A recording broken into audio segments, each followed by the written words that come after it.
listening to Second Chance Ministry Radio.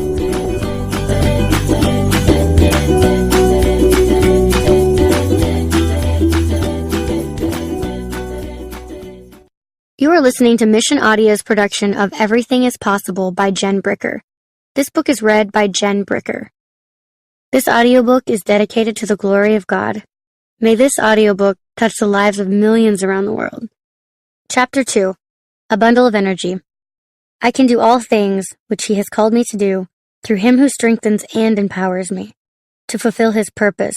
I am self-sufficient in Christ's sufficiency.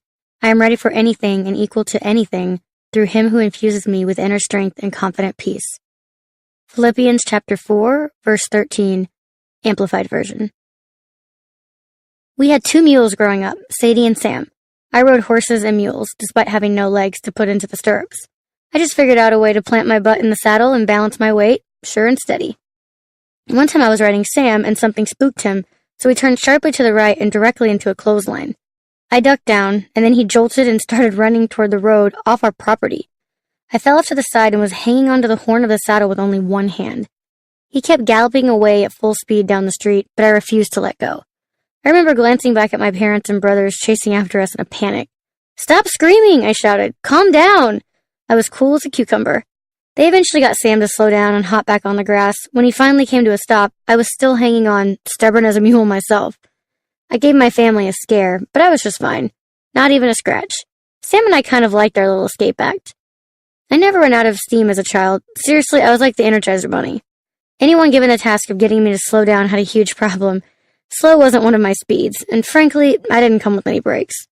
My elementary school hired a lovely lady named Penny Carmen to serve as my personal aide in kindergarten. I didn't need anyone's help, and I quickly informed Penny of this fact. No, I didn't need assistance getting on and off the school bus. No, I wasn't disabled. No, I didn't need to make a scene everywhere I went. I could get around on my own perfectly fine, thank you. I might have given her a little bit of a toot for a 5-year-old, but Penny understood. She knew I desperately wanted to look and feel like a regular kid. The wheelchair wouldn't cut it. "Can't I just ride in a wagon?" I asked. "You can pull me in it." So she made a few calls and got a sturdy little red wagon donated specifically for my use. I thought I looked pretty cool rolling in it, and even better, all the kids wanted to ride. Recess was one of my favorite times of the school day because I craved being outside, playing in the rocks, swinging really high, too high, on the swings, and dangling from the monkey bars. I was always the last one standing on the merry-go-round, while the other kids stumbled off dizzy. By God's good graces, I rarely wound up with more than a bump, bruise, or a scratch. I would try anything once, but usually twice or 3 times. I seized any opportunity to get dirty and dusty. My poor mom would dress me in pretty girly outfits, and I'd come home caked in dirt like I had been in a mud wrestling match, not in a classroom. She also tied my hair into pigtails. No surprise I barely ever made it home with them intact. Hair was a big thing for my mom. As a child, she wore her hair short and hated it. No daughter of hers was going to have short hair. I had such long, thick hair that the ponytails or pigtails had to sit on top of my head so my hair wouldn't get in my way. At one point, I remember my hair was longer than my whole body. If I would leave it down, it would drag on the ground and get leaves in it.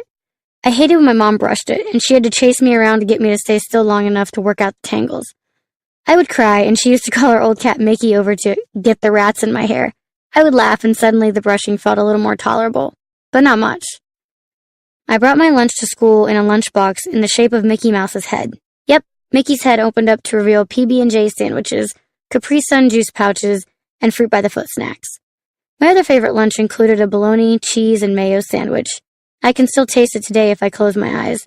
For a little snip of a thing, I always seem to be starving. I loved eating cereal late at night. Cinnamon Toast Crunch, Captain Crunch, Apple Jacks. I poured ridiculous globs of Hershey's syrup into milk and drank Nesquik chocolate milk by the gallon. I guess I burned all that sugar pretty quick and easy. Ah, youth. I remember having the biggest crush on JTT, Jonathan Taylor Thomas, from the TV sitcom Home Improvement. I listened to NSYNC and the Backstreet Boys, but my very first CD was the Spice Girls. I was totally Posh Spice. I loved watching Nickelodeon, Hey Arnold, Are You Afraid of the Dark, and Saturday morning Looney Tune cartoons.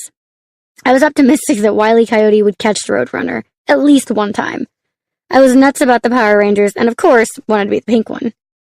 I was always a whirlwind, hard to pin down and hard to convince that anything was unsafe.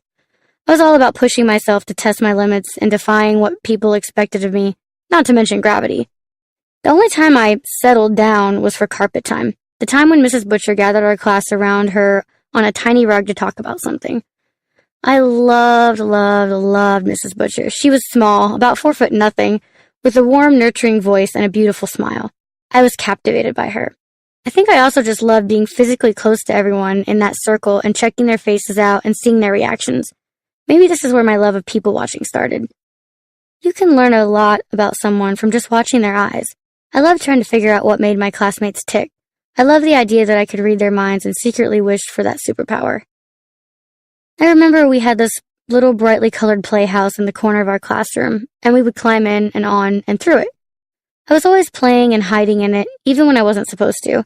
I also remember painting at the easel and all the colors and the water cups we'd use to rinse out the brushes. I loved mixing the thick, gooey paint to create new colors. It blew my mind when I learned that yellow and blue made green. Who knew? I was outgoing and chatty. Blake, a cool kid with a long rat tail trailing down his back, was one of my first friends. We met in the line at kindergarten registration and stayed friends through high school and long after. There was also Ashley. I remember one time she went to Mexico with her family on a vacation and came back tan with her hair in tiny little braids with beads on the ends. How amazing, I thought, to travel somewhere else in the world and come back changed by it. It's funny how you realize these things when you're writing a book and reflecting on your life. Even as a kid, I had wanderlust. Staying in one place or one small town was just not in the cards. I think most kids liked that I was fun-loving, adventurous, and always down for anything. I was also a talker. Basically, I never shut up. Every report card I ever got said the same thing. Jen is so great, well-organized, uses her time wisely, works well with others, but she talks way too much in class. I remember only one kid in kindergarten who didn't instantly take to me. One day, out of nowhere, a girl in the yard at recess pushed me out of my wheelchair. I landed hard on some rocks and just stayed there, staring up at her. Frankly, I was really confused and wondered, where did this come from? What did I do to make her so angry? The answer was nothing. I had done nothing. She had experienced a rough upbringing and had a lot going on at home. I got in her way. It wasn't about me at all. It was about her. That taught me this valuable lesson. Violence is seldom about the person it's aimed at. She was in pain and needed to lash out. I was an easy target. She should have thought twice about that beforehand, though, because all of my friends rushed to my aid and jumped on her like white on rice. Imagine that. My body wasn't the only thing always in motion when I was a child. My mind raced as well. Once I mastered reading, I found a little place in our apple tree out back to squeeze my booty into. I'd climb up high, tuck myself between a few sturdy branches, and plow through book after book. Finishing one only fueled my desire to start another. It was my first me time, where I learned how important it was to find moments and places to connect with myself and my thoughts. Later, it would become my time to pray and connect with God as well. My VIPs. My kindergarten teacher, Christy Butcher. I remember Jennifer on the second day of kindergarten. She came into the room in a wheelchair and her parents left with the rest of the parents. Her eyes were wide as she looked around, not nervously, but in wonder. I had a little art center set up and she had this beautiful little dress on. I turned around for 2 seconds, and when I looked back, she had moved the chair over and climbed up on it, then on top of the little desk. I have no idea how she did all that, but she did. She was covered head to toe in paint and was happy as a lark. I thought to myself, what do I do? What do I say? This certainly was not my plan, but obviously it was hers. So I said, Jennifer, what are you doing? She looked at me with those big eyes and replied, I'm an artist, and I'm making a work of art. I had to try to keep a straight face as we went over the class rules. We do things when a teacher says it's time, not when you do. She was so strong-willed. She would take her legs off and I'd ask, why did you do that? Her response was, because I can run faster without them. They get in my way. People at school wanted to physically change the building for her, to put in ramps and an elevator chair. Jennifer would have none of it. Mrs. Butcher, no. I don't need it. I'm tough and it doesn't bother me. That was the truth. She would come in with skinned elbows and I'd say, my goodness, Jennifer, what happened? And she'd cheerfully tell the class she'd been roller skating the day before or playing softball. Bloody hands and elbows were a small price to pay. She never saw herself as having any limitations, and I didn't either. She was bright, happy, helpful, and always interested and excited. Jennifer was the first to do anything, to try anything. She had that go-getter attitude, and her parents let her be who she was. There is something innate that pushes her forward. There always has been, and there always will be. I discovered the Chronicles of Narnia by C.S. Lewis and became hooked. I couldn't read those books fast enough and was drawn to the mystical creatures and breathtaking adventures. It was the idea of a foreign world that called to me, including magical, marvelous creatures that could fly and breathe underwater. And animals that could talk. Why, I wondered, does it have to be fantasy? Why can't believing something is true actually make it that way? I thought so hard about these imaginary scenarios, it made my head hurt. I tried to picture what I would look like with a mermaid tail or fairy wings. What if I drank a magical elixir like Alice from Alice's Adventures in Wonderland, and it made me shrink or grow really tall? If I had Aladdin's magic carpet, who would I invite to take a ride with me? And would my brothers fight if I choose one over the other? Did fairy dust exist like in the movie Hook? And how could I get some from Tinkerbell? I was a little girl who got lost in these make-believe worlds because they showed me a realm where anything and everything was possible. They definitely planted seeds of curiosity. If horses could fly in Narnia, why couldn't I? 5th grade was a big year for me. My teacher was Mrs. Sweat. She had wild, curly brown hair with streaks of blonde and red. She always had really long fingernails. So I loved the sound of her tapping on the keyboard. Tick, tick, tick, tick. She carried her coffee cup with her everywhere, and it was stained with red lipstick. She buried her reading glasses in her epic hair most of the time, and she dressed uniquely. She had spelling bees in the classroom and always gave out awesome gifts as a reward for the winner. This was a good thing for me because I was great at spelling. I have no idea why, but she let us sit on our classroom tables. Sitting on a table was something my mom never let any of us do at home. It simply wasn't polite, but Mrs. Sweat had no issue with it. I met my best friend Corinne that year. She was in Mr. Waldrop's class, the class I thought had all the troublemakers in it. But it didn't seem to bother me. Corinne was a bit of a wild child, and I was a goody two-shoes, yet we clicked. She also was adopted, so we bonded over that, though her grandparents raised her. The girl was a pistol. Still is. When she got older, she loved to party and always had the hottest boyfriends. I, however, was a quirky, funny, slightly uptight teen who lectured people not to smoke, drink, or sleep around. Like I said, the good girl. As Corinne and I got older and became extremely close in high school, her confidence gave me confidence. She taught me how to bust out of my shell, not be self-conscious about anything. We were total opposites, and God gifted us with each other. We would talk and talk for hours, a lot of time about spiritual beliefs. Corinne was never big on faith and was very vocal about it, as she was about everything. But I was equally vocal about how I felt about God. That's the thing I love about our friendship, even to this day. We can be 100% raw, real, and truthful about how we feel about something, even if we don't agree, and no one's feelings get hurt. But God worked on her heart through our friendship, and she eventually became a believer. I don't know where I'd be without you, she likes to tell me. But I honestly don't know where I'd be without her. She taught me so much, loved me so deeply, stood up and fought for me. God brings people into our lives to help us learn, not just about the world, but about ourselves. Looking back, I see that Corinne gave me my first opportunities to speak about my love for God. She helped me find my voice. When I think back on it, we seem like the most unlikely duo, but God knew better. Famous for the right reasons. 5th grade was also my year to soar. Literally. It was the first time I went on a plane. I was also asked to be on the Maury Povich show, before it got a bit more salacious. It was my very first time outside our little community speaking about myself and my life. I had been on local TV, and a film crew had been shooting a documentary about me for 4 years. But for Maury, I had to go to New York City, and producers flew us first class and sent a white stretch limo to pick us up from the airport and take us to the studio. I felt like a celebrity. I remember being backstage wondering why they were making such a fuss over me. I was 12 and didn't have a clue.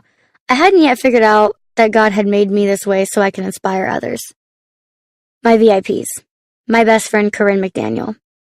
Jen is not like the rest of us. She is from somewhere else, somewhere suspended in air, which makes her profession so fitting. She always knew how to pinpoint happiness in her life and recreate similar moments.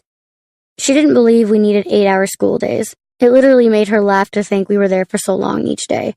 After we each got our driver's licenses, we would skip study hall and extend our lunch break by about 45 minutes. We would drive to the next town, have great conversation on the way, then go to a Chinese buffet and eat and laugh until our extended lunch was over. That was happiness, and Jen created it. It was simple for her. Do what you love with the people you love, and know that you are fortunate. What Jen does physically is incredible, but who Jen is as a person and the way her brain works is what is really astronomical. My mom went out onto stage and talked with Maury, and then I came out. Maury asked a lot of questions, mostly about how I got to be so good at sports and tumbling.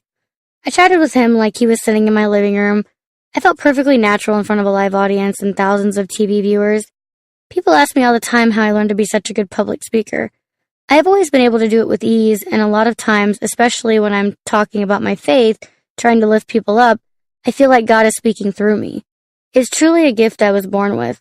While my classmates stumbled and stuttered over oral presentations or stared down at their feet, I could wax poetic on most topics and look folks straight in the eye. Maury shook my hand. He was impressed. I was pretty poised for a little girl from a small town. Then that was it. Went back home, back to being me. I made other TV appearances, one on the talk show Arabella in Munich, Germany, when I was 13, and I also gave interviews with newspapers and magazines all over the world. I was nervous to go to Germany at first because I'd never been outside of the United States, and I wasn't sure how foreigners would react to me. I remember people staring more than I was used to. It really bothered my dad, but not me so much. I was too excited about being somewhere new, but I do remember once we were in a German mall and a woman became so distracted staring at me that she almost fell down an escalator. When I got back to school, some of my classmates were a bit standoffish, and I couldn't figure out why. I had always had so many friends, but now I felt like an outcast. After lots of frustration and hurt and talking to my mom, I realized they were jealous of the things happening in my life. One appearance led to another, and I was becoming something of a local celebrity. For a while, my peers held it against me. I get it. I was doing things they'd never dreamed of. I was getting all sorts of attention and privileges. I understood why they were reacting the way they were, but that didn't make it hurt any less. I don't think I want to do this, I told my mom. If you can help one person and change one person's life, then it's worth it, she insisted. I let that sink in for a while. Why, I wanted to know. Why should I do this? Why does it have to be my job, my responsibility? It wasn't until years later that I was finally ready to accept that responsibility and realize that I did have something important to say. I don't ever travel around holding microphones, being on stages, performing in front of audiences because I think I'm so awesome. I don't do it for the glory or the fame or the money. I don't tell people, here are 10 steps to happiness. Just follow what I do and you'll be happy forever. That would be saying I have it all figured out, and I don't. I believe this is what I was born to do. The reason my roller coaster of a life has had so many interesting twists and turns and ups and downs is so I can share those experiences with others. The reason I've been given a platform is to share my heart, my stories, my passions, and my love in order to have a, hopefully, positive impact on others. You too have talents, gifts, and abilities. I like to think of them as your personal superpowers you were born with that are unique to you. They are equally as important and abundant as mine or anybody else's. The beauty of how God made us is that we don't have to be jealous of someone else's superpowers because they weren't meant for us. This is one thing I would tell you to keep in your back pocket at all times. Know that you are significant. You do matter.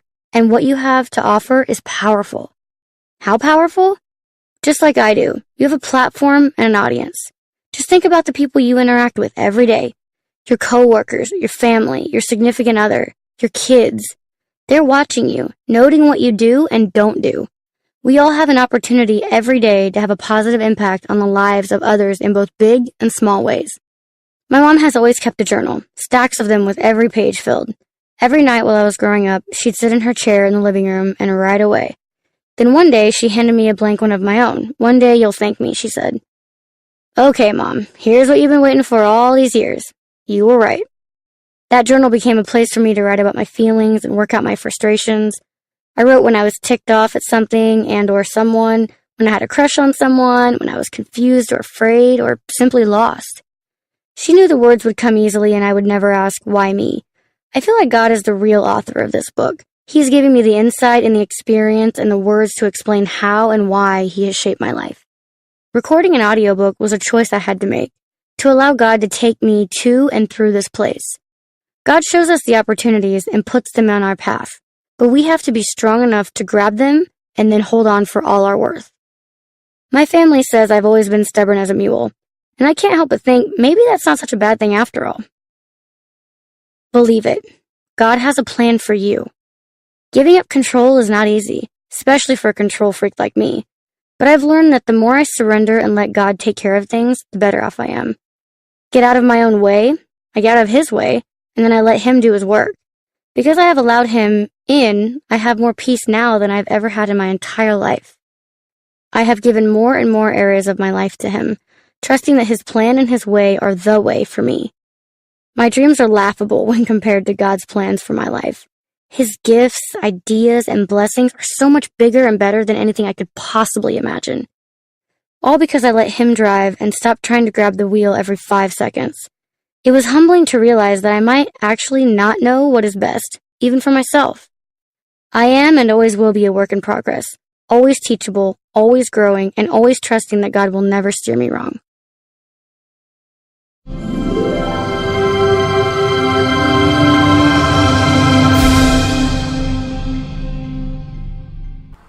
You are listening to Second Chance Ministry Radio.